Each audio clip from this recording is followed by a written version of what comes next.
Comme Monsieur le ministre Youm vient de le dire, nous venons de terminer la cérémonie officielle de passation de pouvoir entre le ministre des Forces armées sortantes et le ministre des Forces armées entrantes. Comme Monsieur le ministre, mes chers frères, l'a bien indiqué, cette cérémonie s'est déroulée de manière très cordiale, très fraternelle, très courtoise, très républicaine. Et nous en profitons pour remercier M. le ministre pour tout ce qu'il a eu avec son équipe à faire pour le ministère des Forces armées et pour le Sénégal en général.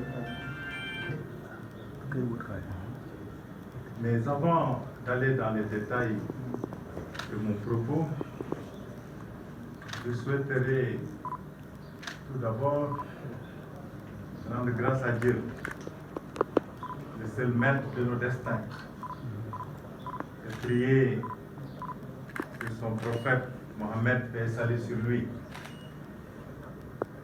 et remercier son Excellence M. Bassirou Diomaye Faye, président de la République du Sénégal,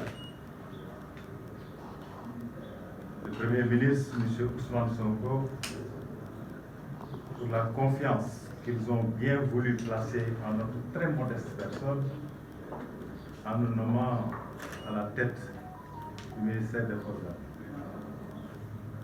Mes remerciements vont également à M. le ministre sortant Youm, qui est un frère à moi, que j'ai connu, comme il l'a dit, dans d'autres circonstances, avec qui j'ai travaillé de manière très fraternelle, très courtoise.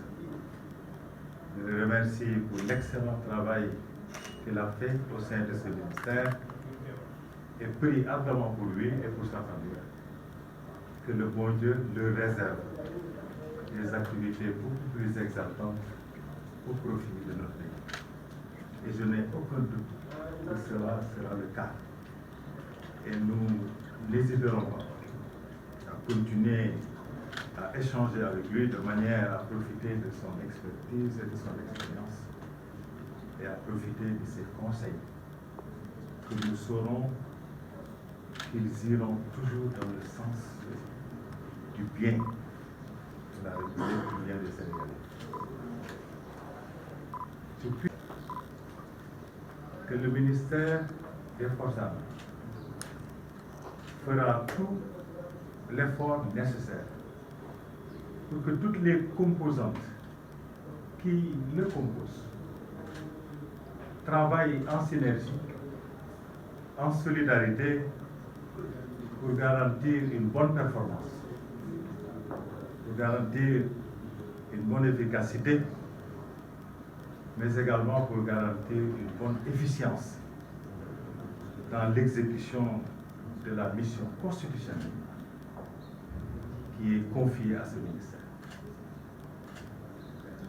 Je puis aussi lui assurer qu'en dehors de ce ministère, nous ferons tous les efforts nécessaires pour que les composantes des forces armées, aux côtés des autres composantes des forces de défense et de sécurité, travaillent de façon mutualisée pour une prise en charge globale de la sécurité de notre pays. Parce que comme vous le savez, la sécurité ne peut pas être garantie si un seul maillon de la chaîne ne remplit pas le rôle qui lui est assigné. Nous travaillerons de manière à ce que toutes les forces de défense et de sécurité travaillent en synergie, en respect, en solidarité pour l'exécution de la mission qui nous est confiée.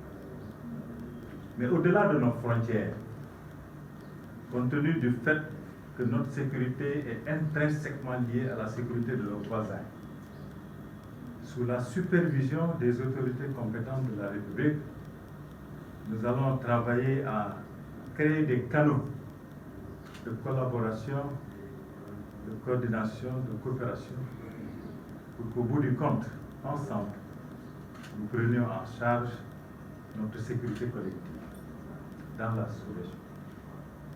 Et bien entendu, le Sénégal poursuivra sa belle histoire au sein de la communauté internationale, au sein de laquelle le Sénégal, depuis les indépendances, a toujours contribué de manière déterminante à la promotion de la paix et de la stabilité internationale.